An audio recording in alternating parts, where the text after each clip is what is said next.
लेकिन नित होना रे वो चर्चा दाड़िया चिकाते तीना गान हड़ को मने रे बोहग रे नोआ को गुरलाग कना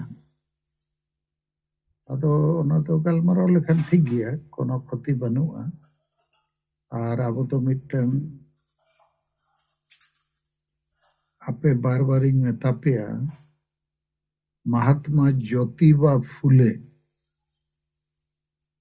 जैसे राजा राम मोहन रॉय गुलामी को आजादी लगी सती दह प्रथा चाबा चुके उन्हीं तो बाबड़े के ताहे करना है लेकिन लतार जाति रिनिज होर महात्मा ज्योतिबा फुले उन्हीं नेल के आलिया समाज में गुलाम गया अदो गुलामगिरी किताब के ओल के है अब वो गुलाम गया तेला बना जादो इन तयम गुलामी को आजादी रे होरे लई के सत्य शोधक समाज सरिया बो नेल उरुमा चिन्हवा और ओना बो कोड़वा ओना बो स्थापिता तो बारिया होरे लई के गुलामी खोजबो आजादो रे मानसिकता बो बदला और सरिया बो सपोर्टा नवा कथा तो नोती लियत पेया अब हन नेता अडी ढेर चर्चा तो वो चेट के अडी गान नेता एकदम पे बुझाव दाड़िया कना जे गुलाम लेका के मेना हुआ और अब समाज रे तो सरी और एड़े पेसार बड़ी पीसो जुग जुग खोज बाय बिचे रकन अदो नित अब समंग रे नॉय जे गुलामी खोज आजादी और एड़े खोज सरी नो बारिया यार्ड स्टिक ते अब बिचार रे जिनिस को नेल तेगे हुआ और बंखान पार्टी को नेता को वोट को चिली को चको दाड़े समाज दो पड़ू गया भारत दिसम रे 75 साल पारमेना वोट ते चप्पो जुड़ू रे मेना बो राज को रे हो गोटा वोट ते अब दो चप्पो जुड़ू के झारखंड रे हो तो मा एन रे हो अडिगान होड़ा बोहो रे नो बोलन कना बोलो कना सरी गे बिचार तो यथात गया माने जोखन होय बारंडु हिजू खान मा उमुलो हुयुग गया बाखान बिचार हुयुग गया उनका के नित वोट समय सेटेरना तो अब सेंगेल रिन आयुरिया कमिया समर्थक को चेक चेका दरकार नवा चितान रे थोड़ा चर्चा बो एहब लेकान गप्पा सेतागा चर्चा रे होनाते गोड़ो बो ᱧᱟᱢᱟ जोहार अच्छा नरेंद्र अंजम ले हम छबांगे जे माते हाँ बेस के आजम है ना कथा करो अंजम दो अंजम ना दम आते ना तो अदन नवा तेहिन दो ओकोय पे संचालन आचे पे एंकारे हाँ बांगा ना आले ग्रुप के अच्छा ठीक है आदो मन होय बन आजम के आज तो के अड़ी गान नेता को नोडे मेना बना तो सरी जे नोन हा वोट मा ने तो 2024 रे जब को सपड़ा करार हिजुक कना आदो बिचार अब नोरे एमा बोन जहां मन रे जहां लेका के उहर हिजुक का नोडे दो अब बिचार रिया पार्लियामेंट रे मेना बना जो लेकाना जे नोडे दो बिचार हिजुआ और उनका बिचार ते अब बेस और सेबन साला बचाव दाड़िया ओनाते नोडे अब बिचार को नवा चितान रे जहां मन रे जहां लेका के मेना एम लेखान देशो को आदो माता बन अरदास बना नवा चितान रे बिचार बन एमा जे नोए वोट बराय कना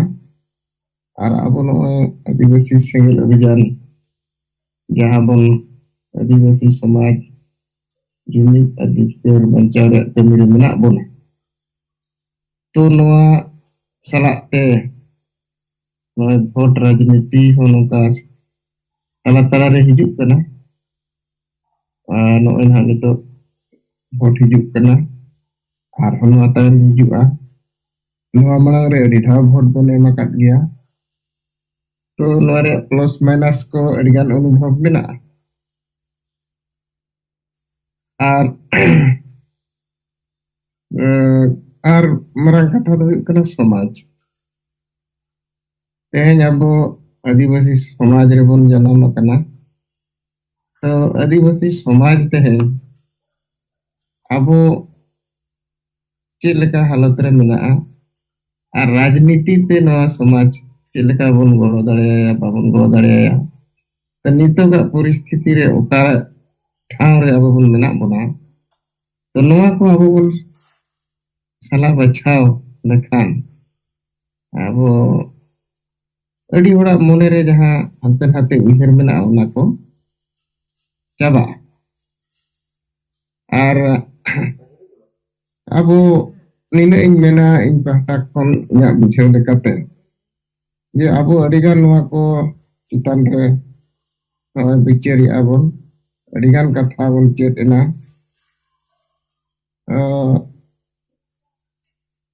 नवा भारत दिसम रे अडिगान राजनीति पार्टी मेना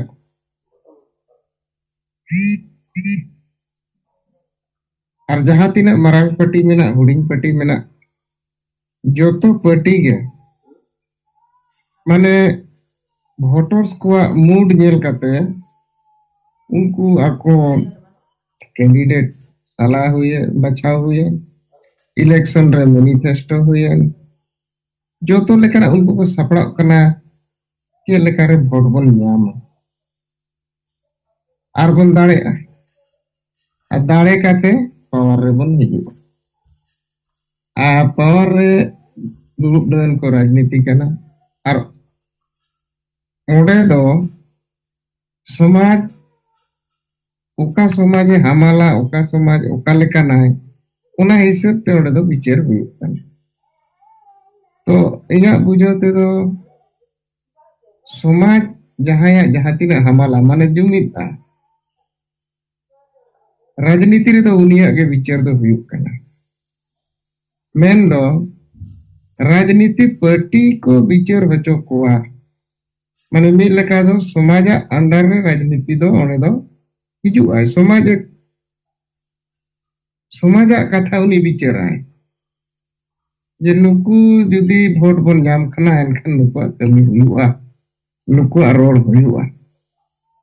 अदो अब आदिवासी समाज दो नवारे अदो उल्टा मेना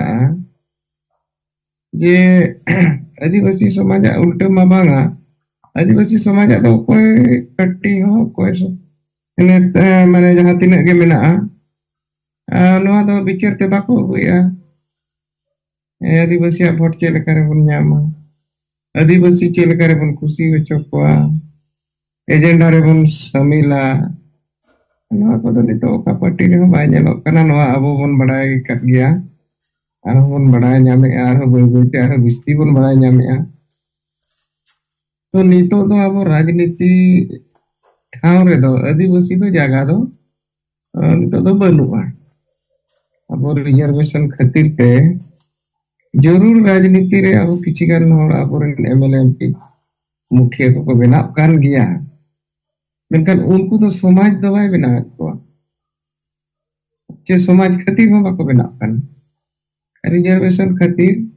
जो तो पार्टी गया को टिकट को एमा को कना जे ओडे आदिवासी के दरकार जे उनकान आदिवासी बन नामया आर एमएलए एमपी बेनाव काते मन तिया अचुरिया और ओना हालत रे नेतो राजनीति दो मेना मेनखान आबो दो नेतो नवा बन चर्चाया नवा कमी रे मेना बोना जे आदिवासी हो मिटी समाज कना भाषा भाषा जाति धर्म मान सम्मान इज्जत आबादी जोतो लेकाना न्याय नाम दरकार ओना साथे संविधान रे अधिकार मेना गया ओना हो नाम दरकार मेनखान समाज के जुदी नवा बाय विचार दाड़ेया भाषा भाषा जाति धर्म रे सपड़ा बाय सपड़ा दाड़ेया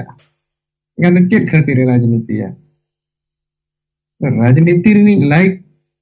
योग्य नितो आदिवासी समाज के बाय तिंगु केटेज आकना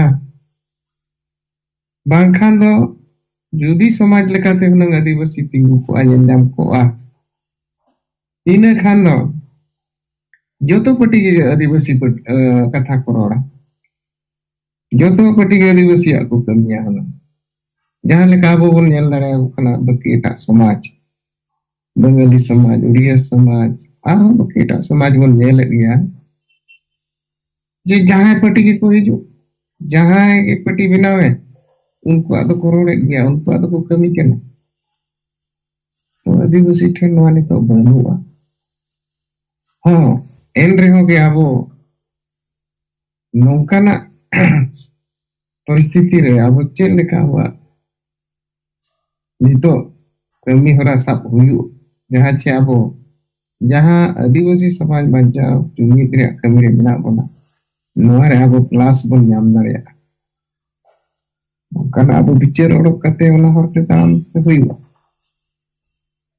आदो नितो लगिन ते पाटा कोन ताबो या बिचारिन समाज के आदिवासी दो नितो राजनीति दो खाली किरिंग एक्रिंग ओरेगे मेना बोना जे समाज लेकाते तो राजनीति दो बोना जे अबो व्यक्तिगत लाभ बखरा नकना राजनीति चला कना आर ओना दो हुयु कना मांग हो हुय कना नितो आर होन का जे हुयु आर जहां हासा भाषा जति धर्म बंचाव रे कथा बोन रोड कना नवा दो राजनीति ते नितो संगे साग तिंगुना एजेंडा लेकाते और ओना एजेंडा रे वोट बोन न्यामा जे उनकाना परिस्थिति हो बांग बोन बनाव दाड़िया कावादा मेनखान आबो कोशिश आबोन अदो ठीक गया मा तबोन आबो नोडे जहां गे बोन आंजमे सनाम कोगे नो चितान रे जहां को बिचार तबोन मेना खान आंजम आबोन सनाम को जोहार अच्छा तारक सरेन ताबो मासे माइकेम खुला के आमा बिचार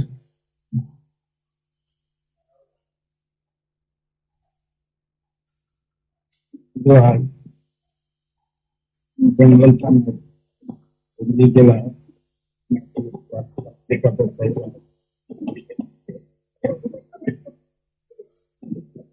तो जहाँ आदिवासी समाज रहे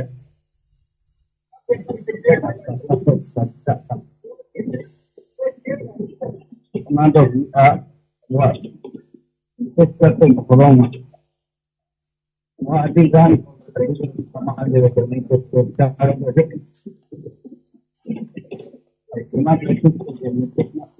जहाँ ले जा वहाँ से राजनीतिक एजेंडा के साथ बनी अच्छा तारक सरेन हम माइक कटी ठीक जो बताबो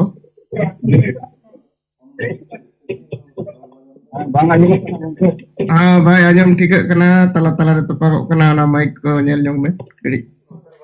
ठीक जो बताओ अच्छा ये कोई फॉरेन लॉ नहीं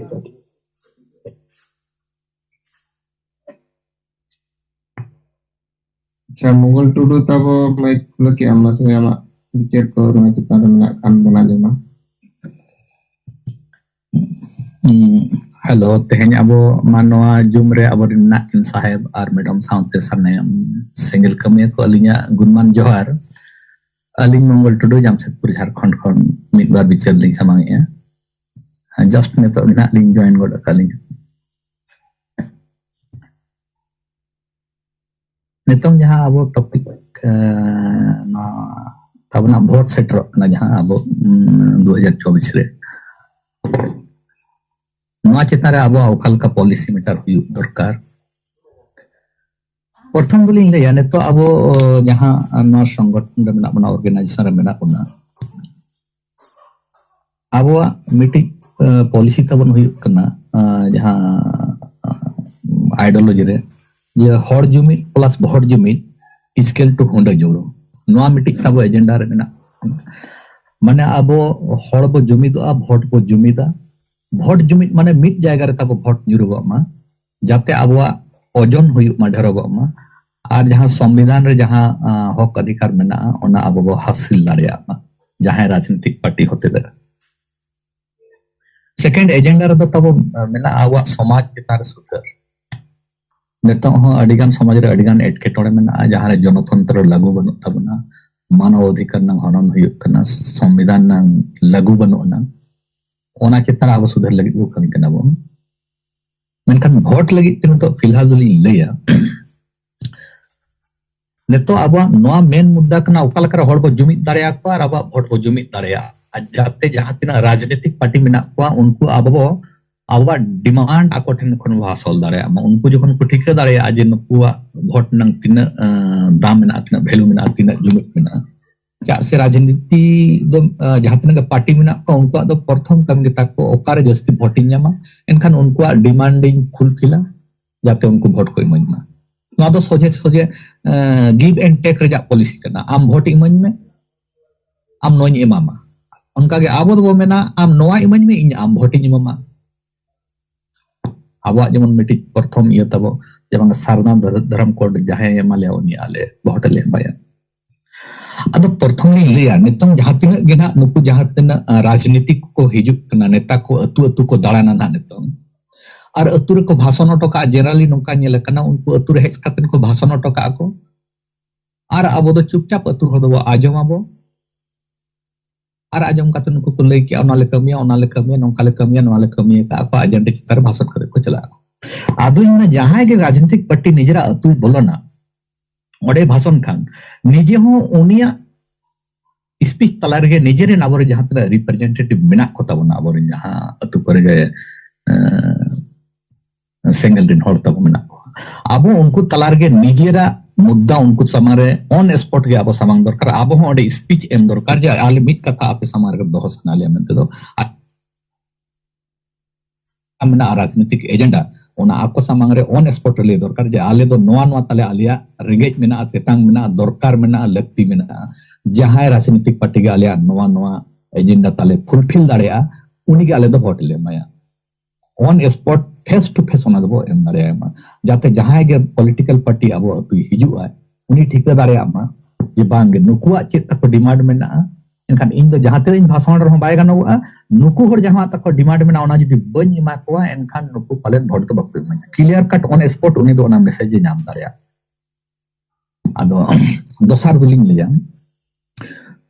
भोट जुमी सरीगे साहेब जहां लका ले कट जहां पार्टी के ना दाड़े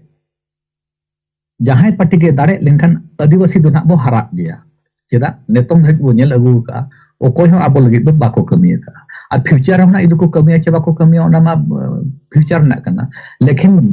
जुदी पूरा टोटल आदिवासी सरीगे जुमिद एनखान दो ओना दो अडी मारंग दाड़े कान गया उन तो दो निहत गे मिटिक पॉलिटिकल पार्टी उयहर हुई है जे बांग नुकुआ डिमांड जुदी बन फुलफिल खान अडी गान तक नुकसान हुआ तो एनखान आबो ओना चिता रे कमी दरकार नेतो खन गे भोट जुमिद नंग आबो मिटिक स्टेप हताव दरकार और आबो जखन के पॉलिटिकल नोआ चुनाव हिजुगो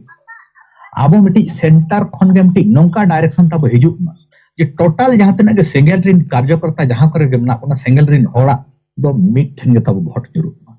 एटलीस्ट सिंगल रे जहां तना बो जुड़े कान निना होड़ा भोट आबो बो जुमित दाड़िया कच्चे ते टोटल आदिवासी जुमित ना तब एजेंडा रो कमी खान गया बाबो इनका नोआ खन आबो बो बिगिनिंग दाड़िया मा जे सिंगल रे जहां तना हर जुड़े मेना लिया ओने दो आलिया डायरेक्शन जहां ले न्यामा ओंडे गे ना तले भोट तो जुरुआ एनखान आदो नोआ मिटिक नोंका कतना आबो भोट जुमित ना मिटिक स्टेप बो हताव दाड़िया टोटल आदिवासी उका करे को एमा भिन्न कथा कना जहां रे ना भोट जुरु आदिवासी दो हारा गया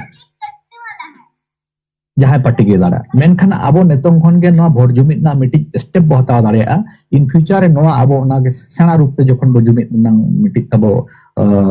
परिस्थिति बिना उनजो मिटिक डायरेक्शन नेतो जेमन जहां लका साहेब जहां उदु अबन कोन न गोटा बो कम कना उनका के भोट रे जहां मिटिक आबो उन दो डिसाइडा जे नेतों दो ओकोय भोट बो एमाया आदो अलिnya हिसाब ते दो भोट जुमित ना नोआ मिटिक प्रैक्टिकली आबो ना बो इम्प्लीमेंट बिडो खान दो ठीक हुआ ये सिंगल रिन जहां तना गे आदिवासी मेना ले जुवे हो आले तना मिठन गे भोट तो जुरुगा जहां रे आले ले डिसाइड जुत का ये ओकोय बो एमाया मेनते ओकोय बो सपोर्ट या मेनते ado nungka katen vote chumit na miti step bo hataw bido kan abo bo nyela ho bang nitung vote minat vote do jumit daria ko da mente do jasti bang men kate gongke ma alinya kata nodeling jido ya besanam ko johar.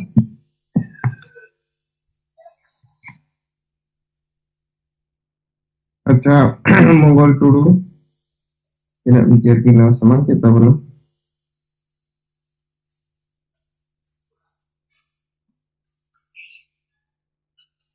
masih tahu aron kage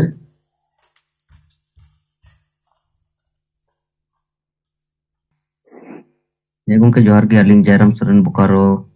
Jurnal Sanjujak ado manua singal jumre seli akan AI penotren single leader single kamia sauti jiwe bunga salkan burung gongke takin sala juto gogi aling sekoi single johar ado oe jeleka kata ko gongke takin doho ke a je noe nito jahan leka nito do vote reyak din seterok kana anua vote re abo cek bon cikai cahi ado noe sarigi no vote re adi hor aborn hor ko bijik gea ar adi hora no ko sochaw gea ki noe tihin abo nongka bon kami kana bangkan do no vote re abo bon tinggu a se ko vote bon emaya adi sara samasya mena katha ko mena ado no ade adi bon uljau gea ado noe ar jahan ge abo samaj ren hor ko mena ko jahan maji pargana ବ୍ୟବସ୍ଥା ren mul khunti hor se jahan tina ge atu tola re jahan ko thoda mora ko dalali korena ko kami baraya ado onka lekate pun nyel ko menkan ma vote re do adi sange unku intijar hon tahena kinwa re jom nyu jikate nyamoa atu hor ren hor ko jahan ina usiar banu ko menkan unku ko katha ko ajom ma unku do ko istimal ko ona lekate vote ko em chokwa jom nyu lagi mibar poisa ko koy ko neta ko ar onka kate mane unku hor onte ko em hocho ko vote ko ar noy nongka ge chalaw hijuk kana sari katha kan gea ado ona lage ge beste atu tola re hor bako japi thara cheda se ko mena hanui ha hanina ko hijuk khan no jom nyu re jogaroa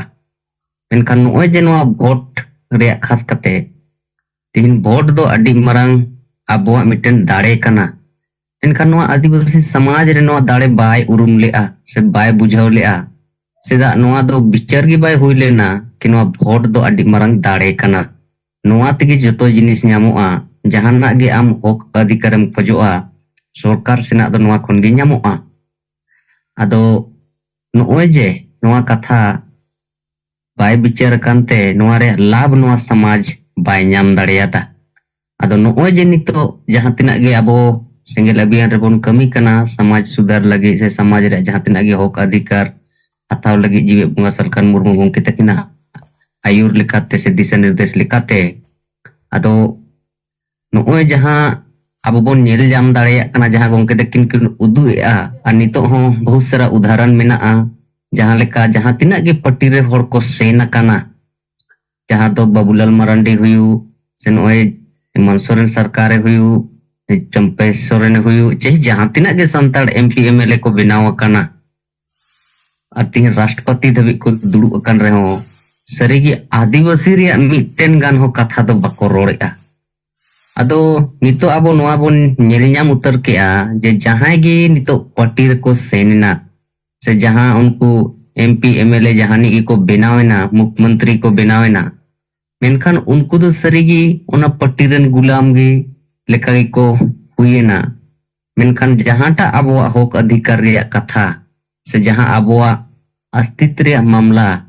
jahan abo juru reyak katha do unku bang ko rorea samaj reyak katha do bako rorea ado noe je tihin judi abo se khoi ho onka ge bon samangok kana menkan do unku party re bon sen len khan unku ren party rena leka gulam leka ge huyua ar he judi abo ho abo lekate bon kami dareyak tia menkan sange hor ma tihin abo bako gorwa bon kana to ako bako gorwa bona menkan am jahan tak kami mena ona mo bai hui dare ina ᱰᱷᱮᱨ ᱦᱚᱲᱮᱢ ᱛᱟᱦᱮᱸ ᱠᱚᱜᱼᱟ ᱢᱮᱱᱠᱷᱟन ᱫᱚ ᱢᱤᱫᱴᱮᱱ ᱟᱢ ᱥᱮᱫ ᱠᱷᱚᱡ ᱟᱢ ᱞᱮᱠᱟᱛᱮ ᱢᱤᱫᱴᱮᱱ ᱯᱟᱴᱤᱢ ᱵᱮᱨᱮᱫ ᱨᱟᱠᱟᱵ ᱫᱟᱲᱮᱭᱟᱜᱼᱟ लेकिन जुदी आम उना ढेर हॉर बनू को तम मेनखान एटा पट्टी रे सेन होई तमा और एटा पट्टी रेम सेन लेनखान उनी मा आमा कथा मा बाय रोड होचोमा और जुदी आमा कथा मा रोड़ा मेनखान उनी मा पट्टी कोई उड़ुक कमा अदो नोहा लेकाते तिहिन बोन नेल दाड़ेया मेनखान सरीगे उना पट्टी रे सेन कते हो से चाही जहानी गिम बेनाव रे हो आबोवा लाभ दो बाय हुयुआ और जेलेका नोय नितो समाज रेन होड़ आबो बाको उरुम दाड़िया बोन कना निना बोन कमिया का रहो से जीवे बोंगा सलखान मुर्मू गोंके तकिन इना सारा किन जीत कर रखा रहो भाषा किन जीत कर रखा डाक टिकट किन जीत कर रखा दा इना टाइम नोय पंचायत चुनाव नोय इना दिन के बाद हुईना नोहा किन जीत कर सीएनटी एसपीटी कारण दिना जिका किन बंचाव का अदो उना महान महान कमी हुई कान तुलुई हो तीन आबो बाको उरुम दाड़िया का बोना मेनखान तिहिन जुदी नोड़े हम समंग लेन खाना आम तो कोई गड़ोमा कोई बाय गड़ोमा अदो नोआ लेकाते सरीगे आबो लाभ दो बनुआ अदो नोय तिहिन जुदी आबो जहां नो पट्टी रे बांग सेले कते से नोय तिहिन जुदी जहां रे माने बांग तिंगु कते जुदी आबो संगठन रे ताहे कते जुदी आबो होड़ बोन जागरूक कोआ समाज बोन सुधारा आ नोंका कते आबो कमी होरा बोन लहा इदी लेखान जे होड़ को बुझ लेखान अब को गोड़वा बोन लेखान दो ओना अलग कथा हुआ लेकिन नितो धाबी ते दो नोंका बुझा कना कि आबो ओना रे लाभ लेका दो बाय नेल ᱧᱟᱢᱚᱜ कना अदो आलिंग से खोय दो निया को भी कथा और नोय जहां ओला जहां प्रोग्राम को बाइक रैली हुईना ओना को तो ठीक ठाक गे हुईना अदो तिहिन नोय ओला लिंग मेने अथन के ओड़े बंगाली को ओड़े को हुईलेआ अदो सरीगी नोय तिहिन उनको राज भाषा रे कथा गे अदो पुष्टो तीन पेपर रे ओलेना दैनिक जागरण रे बोकारो रिया कि उनको ओनोड़े झारखंड रे बंगाली रिया प्रथम राजभाषा बेनाव लगी ये होला रे प्रोग्राम को ताहे कना और ओना ओरे डीसी हो उनको ज्ञापन को एमा देया आको धरना प्रदर्शन को हुई लेआ अदो नोय आबो को जहां बाजा गजा जोर सोर साड़े लेकाते उनको को बड़ाई क्या संथाली तो आदिवासी को गाड़ कान गया माने झारखंड दिसम दो और आको भाषा आठवें सूची रहो सेले मेना दो आले नोय ले इनका सरीगी उनको हड़बड़ को बंद बड़ा के और इना ते दो पूरा एकदम माने हड़बड़ लड़ा बड़ा कते को चाबा के आर को चलावेना अदो नोय तिहिन एमा तको बांग तो उनको दो नोय झारखंड रे माने बंगाली प्रथम राजभाषा लेकाते बेना मा नोवा को मांग के अदो नोय जे तिहिन आदिवासी या गाड़ रे हो तिहिन आदिवासी या आको भाषा नोड़े आस्थापित माने आंदोलन रे बांग को गड़ो दाड़िया कना अदो नोआ अडी दुख रे कथा कन अदो ठीक गया गोंके निया को कथा मेन कते गया निया कथा लिंग मुचे या मा सनम को सिंगल जोहार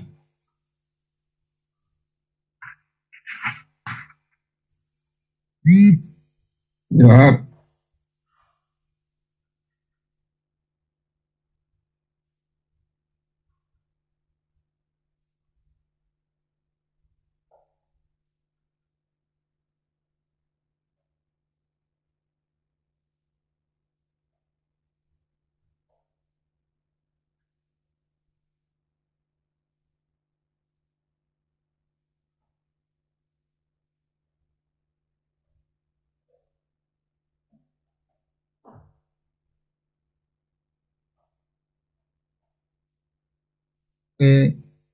Rồi nhìn thì guna ini hawaya hangkai nangkai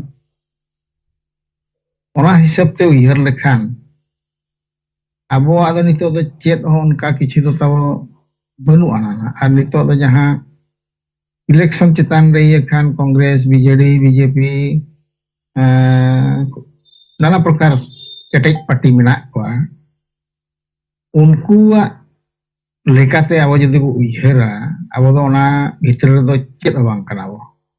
आय राजनीति भितरते वो चला खान प्रथम जिनिस मा हुयो कना अब जहां गमके नित जहां औरते युरकत बनाय समाज जदि जागवार आय उइहराय आर समाज जदि मिटटांग स्टेज रे सेटेरो आय मिटटांग पेंडाल रे को जारवा एनखान दो हर जुमिद bo mena ar hor jadi jumidok kana ka uihar tako tana chet khatir te bo jumidok kana nitoga men hisab te khan do nitok le jumidakan kan ale do vote khatir mitang ali hor le dare echoya bangkan ali aleya party jahan mena ale dare echoya ele abo nito jahan संगठन मान नित धरित उहर के बाको उहर यदि को उहरा एनखान नित अब main लेका हर जुमिद प्लस भोट जुमिद इक्वल टू हुंडा जुड़ो नोमा नित पर्यंत हड़ा बहर गे बाय बोलो कना हड़ा बह दो एटा सेट गे मेना एटा सेट बोले जहां की एमो दड़ो मेना को उनको सेट गे मेना जम ले ᱧᱟᱢᱟ ᱧᱩ ले ᱧᱟᱢᱟ जहां हो रस्करे बारहाट ले ताहेना नोनकान उहर रे ताको मेना तेणु आबो जहां उहर ओना उहर दो हड़ा दो नितो रि सेटेर को तेणु ओना हिसाब ते आबो आको सला दो टोकर दो आबो एम दारे आर लाभ दो ताबो बाय हुआ चेत चिका आबो सा जदि हड़ को ताहेना आबो रिन हड़ को एनखान दो अड़ी गान बो बेनिफिट बो नाम दाड़ेया मेन गानाई नितो झारखंड रे जदि 10 कोटी हर ओंडे मेना कोआ ओना खजा 6 कोटी हर दो आदिवासी ए 6 कोटी आदिवासी जदि मिटांग पेंडाल रे को हिजुआ एनखान दो आबो जहाना बो मेन दाड़ा ओना हुई दाड़े किंतु ओना नितो धरि आबोआ समाज रे औरी गे हिजुआ नोनो जिनिस जदि हिजुआ एनखान जहां गे जहां पार्टी रेको ताहेन और आबो संगठन को जहां गे बो तिंगुन एनखान हर आबो पाठा हिजुआ नोनो नोंकान जिनिस तेणु नीता उहर रे जे आले ले तिंगुना बांखान दो आले होले लड़हैया ओना दो आबो दो जितकर लेका दो बाबो ताहेना हेरा गे बो ताहेना और समाज मा नित जहां रेगे हर बो भोट अब समाज दो हेरावकान लेका गे मेना एकाते नुकु जो राजनीतिक बोला मेना को नुकु राजनीतिक दो गमके मेन लेका पेटो लगित के जतो हर चाकरीजीवी हो यार जहां गे हो उनको तो निजर लगित गे उनका गे नुकु राजनीति बोला आको फायदा खातिर गे चेन लेकाते नित कुरुमुटु काते 12 मास ले फुटो लेनखान आले 5 वर्ष ले जमा तेणु समाज दो गुजुआ चे बांचावा समाज रे चे डेवलपमेंट हुआ कोई पार्टी हो बनु को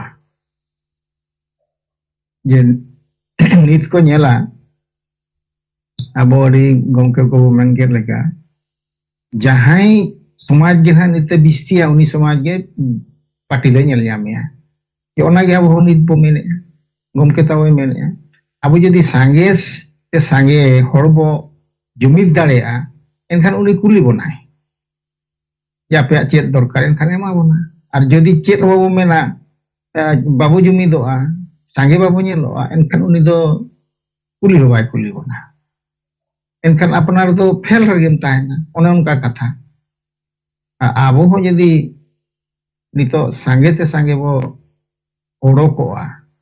मिटांग प्लेटफॉर्म बो देखा एनखान दो जोतो पार्टी की को कुली बना आपे चेत दरकार गमके तिन मेने लेका कृषक आंदोलन चालू करना हरियाणा पंजाब सीमा रे उनको दो सरकार नौका कोडुआरे को पड़ाव कदा जहां पर की सरकार होय हुलुस्तुर उतरा करना ओने उनका कथा उनको दो आकुआ समाज कृषक समाज रे दड़ो को देखा दाड़े कावदा ना लड़हीते होला मिटान तक हड़े गजना तेणु ओने उनका काते जदि अब समाज गड़ो आबोना एनखान जहाना गे अब नाम दाड़ेया तो ओना उहर मा बनुआ तेणु अब राजनीति पाठा सेट बो चला कान दो अब दो ना जितकर सेट दो बनुआ प्रथम समाज चेलगाते बो सांटावा समाज चेलगाते बो जगवारिया एनखान हुए तो अब भविष्यत रे फायदा हुई दाड़ेया नितो दो ना दोना इया उहर ते दो लिचड़ गया ताबो तेणु नोनका उहर काते नोना को उहर नाम काते आबो जदि मांग सेट बो लहा एनखान दो हुए तो ᱪᱮᱫ ᱦᱩᱭ ᱫᱟᱲᱮᱭᱟᱜᱼᱟ ᱟᱨ ᱵᱟᱝᱠᱷᱟन ᱴᱟᱴᱠᱟ ᱵᱚ ᱛᱤᱸᱜᱩᱱᱟ ᱱᱚᱣᱟ ᱵᱚ ᱠᱚᱨᱟᱣᱟ ᱱᱚᱣᱟ ᱵᱚ ᱠᱚᱨᱟᱣᱟ ᱮᱱᱠᱷᱟन ᱫᱚ ᱠᱟᱹᱴᱤᱡ ᱟᱨᱠᱮᱛ ᱫᱷᱟᱨᱟ ᱜᱮᱭᱟ ᱤᱭᱟᱹ ᱡᱤᱛᱠᱟᱹᱨᱚᱜ ᱥᱮᱫ ᱫᱚ ᱱᱟᱜ ᱵᱟᱝᱟ ᱦᱮᱨᱟᱜ ᱥᱮᱫ ᱜᱮ तेणु ᱱᱚᱣᱟ ᱠᱚ ᱵᱟᱝ ᱩᱭᱦᱟᱹᱨ ᱠᱟᱛᱮᱫ ᱟᱵᱚ ᱡᱟᱦᱟᱸ ᱜᱮ ᱱᱚᱣᱟ ᱨᱮᱵᱚ ᱥᱮᱞᱮᱫ ᱟᱠᱟᱱ ᱟᱵᱚ ᱥᱚᱢᱟᱡᱽ ᱪᱮᱫ ᱞᱮᱠᱟᱛᱮ ᱵᱚ ᱟᱯᱱᱟᱨᱮᱭᱟ ᱥᱚᱢᱟᱡᱟᱜ ᱪᱮᱫ ᱞᱮᱠᱟᱛᱮ ᱵᱷᱟᱹᱞᱟᱹᱭ ᱵᱚ ᱠᱟᱹᱢᱤᱭᱟ ᱪᱮᱫ ᱞᱮᱠᱟᱛᱮ ᱵᱚ ᱵᱩᱡᱷᱟᱹᱣ ᱦᱚᱪᱚ ᱫᱟᱲᱮᱭᱟᱠᱚᱣᱟ ᱚᱱᱚᱱᱟᱜᱮ ᱟᱵᱚ ᱡᱩᱫᱤ ᱵᱚ ᱠᱟᱹᱢᱤᱭᱟ ᱮᱱᱠᱷᱟᱱ ᱟᱵᱚᱣᱟᱜ ᱦᱤᱡᱩᱜ ᱠᱟᱱ ᱥᱚᱢᱚᱭ ᱨᱮ ᱚᱱᱟ ᱦᱚᱭᱛᱚ ᱯᱞᱟᱥ ᱯᱚᱭᱮंᱴ ᱨᱮ ᱛᱟᱵᱚ ᱛᱟᱦᱮᱱᱟ ᱟᱫᱚ ᱟᱹᱞᱤᱧᱟᱜ ᱩᱭᱦᱟᱹᱨ ᱛᱮᱫᱚ ᱱᱟᱜ ᱱᱚᱜᱼᱚ ᱱᱚᱝᱠᱟ ᱫᱷᱟᱨᱟ ᱜᱮ ᱟᱵᱚᱣᱟᱜ ᱱᱚᱣᱟ ᱵᱷᱳᱴ ᱵᱤषय ᱛᱮᱫᱚ ᱟᱨ ᱡᱩᱫि ᱟᱵᱚ ᱱᱤᱛᱚᱜ ᱵᱷᱳᱴ ᱚᱠᱟᱨᱮ ᱵᱚ ᱮᱢᱟ ᱚᱠᱚᱭ ᱵᱚ ᱮᱢᱟᱭᱟ ᱟᱫᱚ ᱟᱵᱚ ᱢᱟ ᱡᱟᱦᱟᱸᱭ ᱜᱮ ᱵᱷᱳᱴ ᱵᱚ ᱮᱢᱟᱭ ᱨᱮᱦᱚᱸ ᱤᱱᱠᱟᱹ ᱜᱮᱵᱚ ᱛᱟᱦᱮᱱᱟ ᱠᱚᱝᱜᱨᱮᱥ ᱵᱚ ᱮᱢᱟᱭ ᱨᱮᱦᱚᱸ ᱤᱱᱠᱟᱹ ᱜᱮ बीजेपी बो एमआई रहो इनके गे स्टेट वाइज जहां गे मेना को बीजेडी मेना को जेएमएम मेना को टीएनसी मेना को उनको हो उनका अब तो जहां रे गो तहन अब तो गंके मेन के लगा अब तो हेरा रे मेना बा अब हो बो इहरे अब तो हेरा रे मेना अब कोई बाको बुलिए तेणु नोनोंका परिस्थिति रे अब लगी तो ना सेई ओना परास्तो रे बो ताहे को तेणु ओना ओकारे बो एमा ओकारे बांगा ओना दो जहां हकान गे किंतु ना परिस्थिति तो ताबो जो जीरो को से जीरो ओने उनका कथा और जदि आबो कुरुमुटुयाबो अतु अतु सेन काते जागवार को आबो आले दो समाज दुलड़िया गे आले समाज संस्कार समाज डेवलपमेंट लगी गे एनखान आबो दो ओनारे दो फायदा बो नाम दाड़ेया आदो नोना तलिंग उयहार अलिंगा दो नोआ चेतान रे दो आर निदा गिलिंग मेने आताबो नोडे गे अलिंगा काटो मचा रिपोर्ट बा गमके तिगिना जहां कि नेमले आना चितान रे जहां के उयहार गान का मेन दाड़ेयादा इना गे मेन काते नितो अलिंगा काटो मचा रिपोर्ट लिंग चाबाएआ मा तबे गमके तिगिन साथे सनाम कोगे मुचे रे अलिंगा सिंगल सिंगल जोहार नरेंद्र गमके आंजलन गया तो आंजमेन गया अच्छा जोहार जोहार आंजमेन गया तो मान रवि नारायण सोरेन भुवनेश्वर जोनल हेड तब जहां आजा रिपोर्ट एम के आड़ी बेस आंजमेना अदो अड़ी पुष्टो रिपोर्ट किन लई किया अड़ी बिचार किन लई किया जे होड़ जुमिद प्लस बोर्ड जुमिद होंडे जुड़वा मेने आबन ठीक गया मेनखान होड़ जुमिद रिया कमी निर्धारित बाय हुई कना और होड़ जुमिद जदी बाबन कमिया एनखान होड़ जुमिद से बाबन चलाव दाड़ेया आदो होड़ जुमिद मांग बन कमी लेखान बेसोआ नौका धारा तिना बिचार masih tahu nuka ge aro no di bes bicar ko sama kana nuka ge tahu aro jahay ko uihar ya lay dia reporting लेकाते दो ना नितो जहां तिना अबुआ प्रचार प्रसार चलक कना सारना धर्म कोड ᱧᱟᱢ ᱞᱟᱹᱜᱤᱫ ᱛᱮ ᱫᱟᱨᱟᱭ ᱠᱟᱱ ᱫᱤᱱ ᱨᱮᱭᱟᱜ ᱡᱟᱦᱟᱸ ᱠᱚᱨᱢᱚᱥᱩᱪᱤ ᱠᱚ ᱢᱮᱱᱟᱜ ᱛᱟᱵᱚᱱᱟ ᱱᱚᱣᱟ ᱠᱚ ᱪᱮᱛᱟᱱ ᱨᱮ ᱵᱮᱥ ᱫᱷᱟᱨᱟ ᱜᱮ ᱠᱟᱹᱢᱤ ᱠᱚ ᱧᱮᱞᱚᱜ ᱠᱟᱱᱟ ᱦᱟᱸᱜ ᱪᱟᱞᱟᱜ ᱠᱟᱱ ᱜᱮᱭᱟ ᱚᱱᱟ ᱥᱟᱶᱛᱮ ᱱᱤᱛᱚᱜ ᱡᱟᱦᱟᱸ ᱥᱟहेब ᱡᱟᱦᱟᱸ टॉपिक ए सामांगा बोना ना चितान रे थोड़ा गान ᱤᱧ ᱯᱟᱴᱟ ᱥᱮᱫ ᱠᱷᱚᱱ ᱤᱧ ᱞᱮᱠᱟᱛᱮ ᱡᱟᱦᱟᱸ ᱞᱮᱠᱟᱧ गुणन ᱧᱟᱢᱮ ᱥᱮ ᱩᱭᱦᱟᱹᱨ ᱧᱟᱢᱮ ᱛᱟᱵᱚᱱᱟ तो जहां वोट इदी केते दाराय दिन रे नय हा इलेक्शन तियगो कना भारत दिसम रेन हड़ मिटांग नोआ वोट रे नेशा रे ना नेशा लेका माने पड़ाव बुना तो दिसम रेन हड़ को दो मिटांग परब लेका से उत्सव लेका बुना बुन मनावा से बुन पालना अदो नोआ दो सरी कथा कान गया नोंडे जुदी आबो वोट रे बुन सेलेदोआ एनखान ओका लेका रे बुन सेलेद दाड़ी कोआ Judi abu alak te judi abu jaha abuak political dol menak tabuna jaha undin khon bun kisa kudum aguye kan lekate je hor jumit plus vote jumit saman hunda juru hor bang jumit minus vote bang jumit saman saman chapu juru riak katha do inya hudis leka do nongka kena jaha katha nit habit te abu koren kamiya ku sala se atu disam ren hor ku sala katha bon lay akak ku lekate judi abu vote bun tinguna inya mente pase noa do nuku then jaha katha bun lay ka noa ku mena nuku tik katha ku lay kana ar judi abu jahai ku vote bun em gidiya kuwa enkan lab akhirnya lab do che ho bang huyu'a oi sedai leka gi jaha leka chalaw hijuk kan tehenwa jaha leka bun chala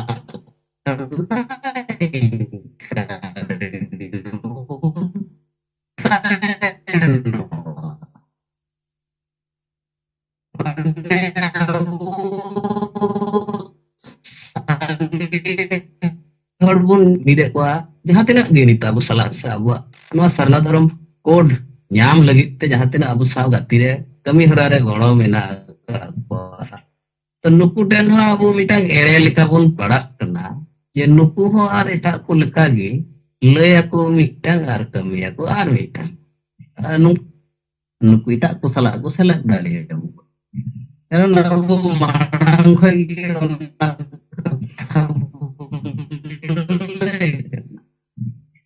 je abu sangi hor di bun jawra abuak katha judi juri'a ona vote do nah koy bon ma ko aburan jahai nit thabi abu jahai ko ere ka ona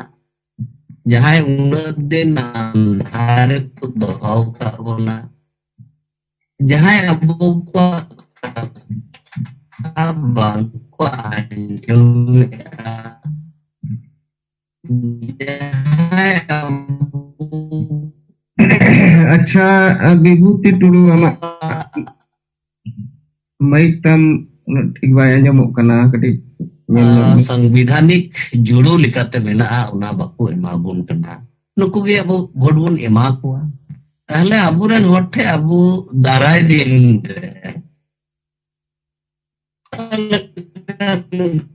था amang kita आंजमोग कना निता hello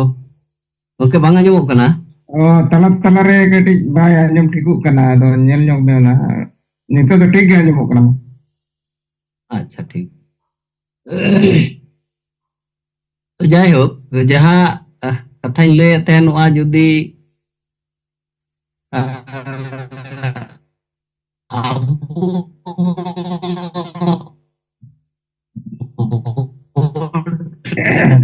अच्छा আর হতাম বিভূতি Tudu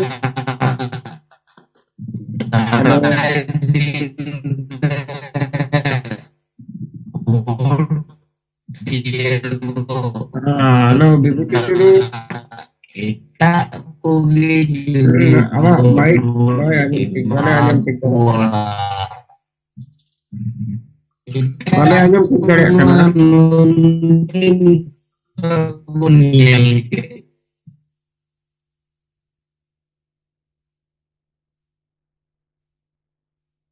agong ke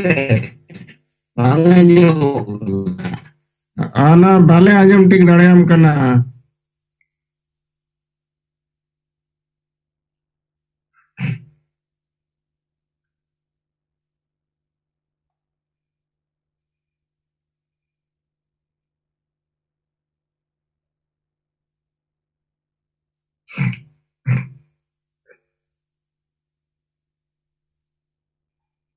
अच्छा Vibhuti Tudu mic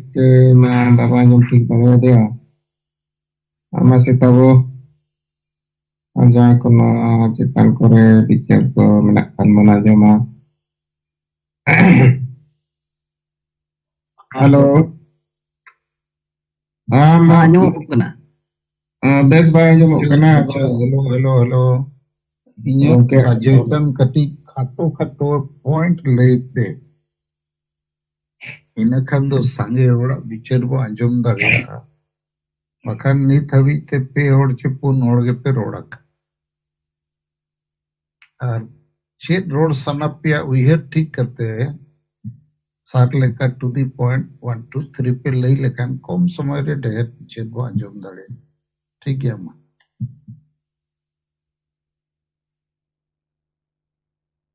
ठीक है sir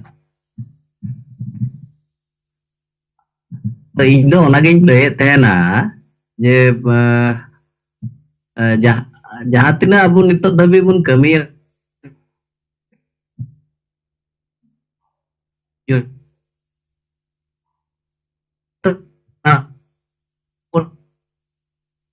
अच्छा विभूति टुडू आमा कथा तो बाले आजम दाड़े kana.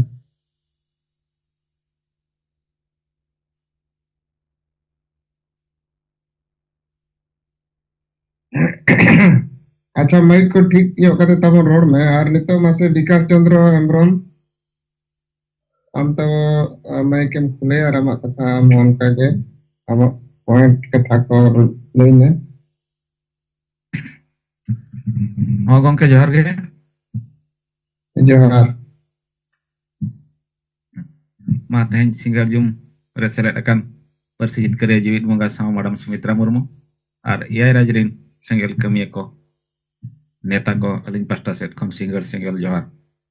in Bikas Chandra Hembrom Adivasi senggel Avijan Baripada Sub Divisional President Odisha Mayurbhanj ado alinya khato macha report do no ale Bangriposi block rena hola khot atu समाज rin hor jagwar rena kami hora chalak kana hola ho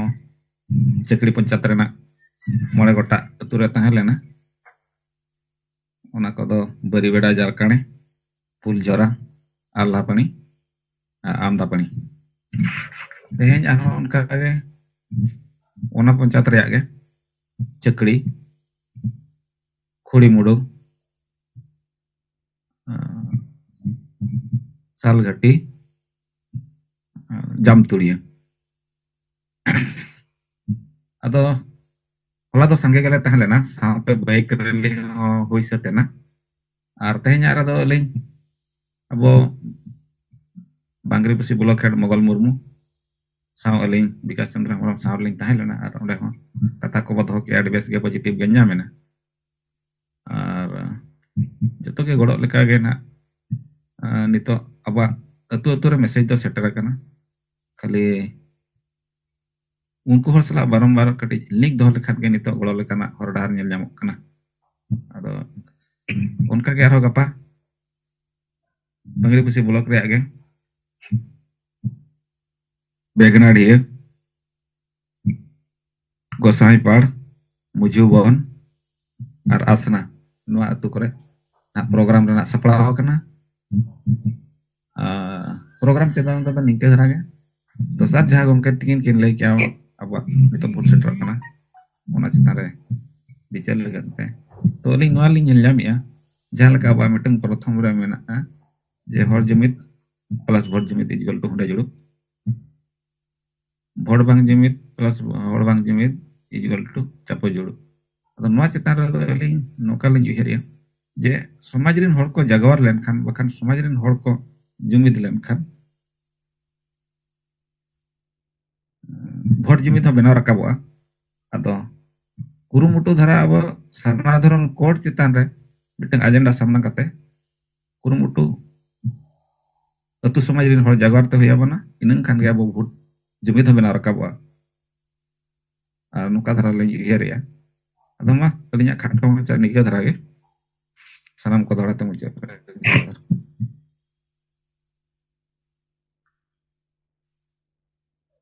अच्छा विकास चंद्र हेम्ब्रम कथा माबन आजम किया ठीक गया ado masa nito Khela Murmu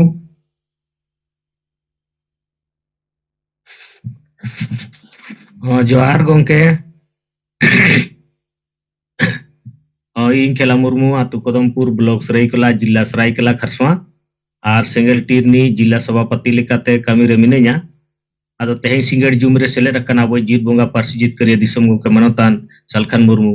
और एय गोटे दिसम रिन सेंगल हुलगरिया को इन pasta Sen खन आडी आयमा गुणमान सराव और मानत जोहार आदो नय आबो गोंके नोआ टॉपिक को तलारे नोआ जहां बिचार लगिते आबो रिपोर्ट या बिचार को बसदर आदो इन पास्टा सेन खनो खाटो मोचा बिचार इन सदर ताबो आदो सरीगे आबो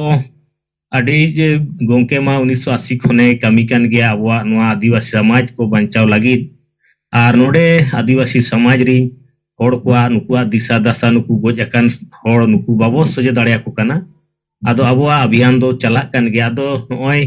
आबो सरना धर्म जुड़ू मिटंग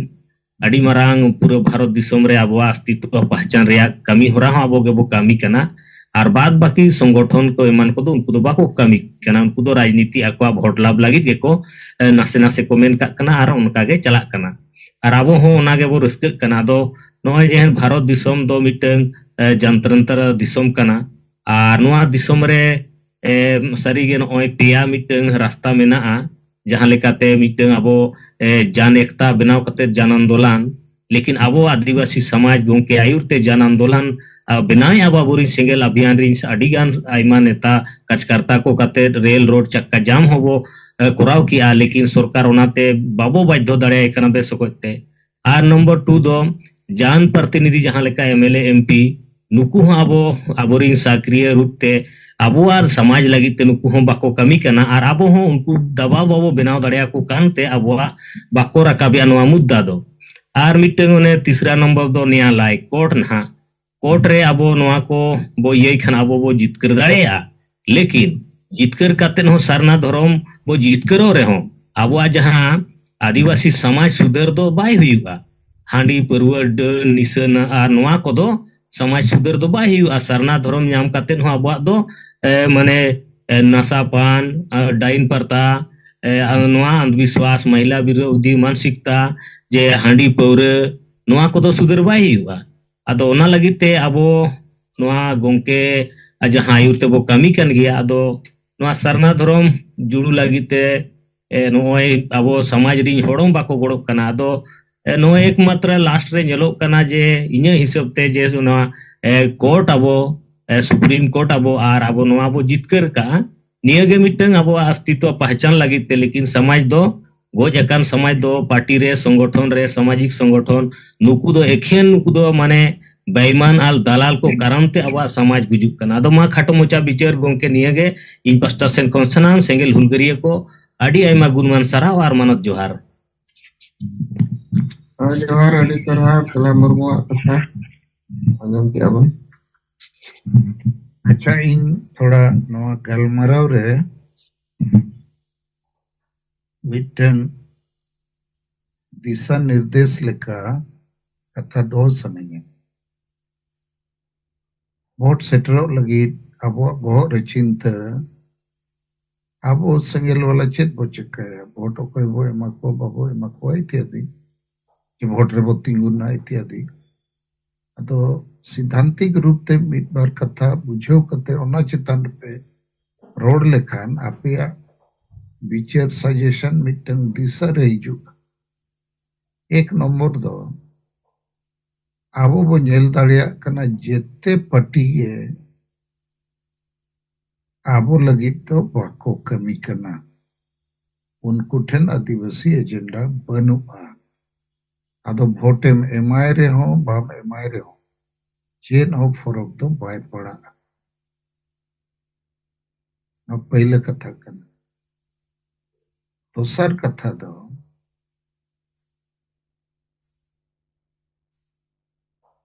आबो वो मैंने जहां आदिवासी समाज एजेंडा सरना धर्म कोडे एमो उन्नी दो आले भोट ले एमाया तो नवा मिटन सिद्धांत रे कथा हुईना एसार दो नित परिस्थिति रे कथा जदि abo hon vote rebo tingguna bakan abuwa agenda bang samang kate hon jahay party vote emok reyak bo porcara इनखान मा बिना एजेंडा ते जहां पार्टी बो कोड़वाए कना माने समाज बो धोकाए कना 4 नंबर दो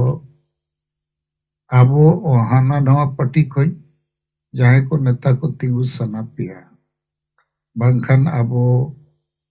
इंडिपेंडेंट हबो तिंगु ना इनखान आबो और बाकी पार्टी और आबुआ चापो जुड़ू नवा करे ढेर फरक दो बाय नेलोगा माने एक तो आम भोट रे बाम दाड़ेगा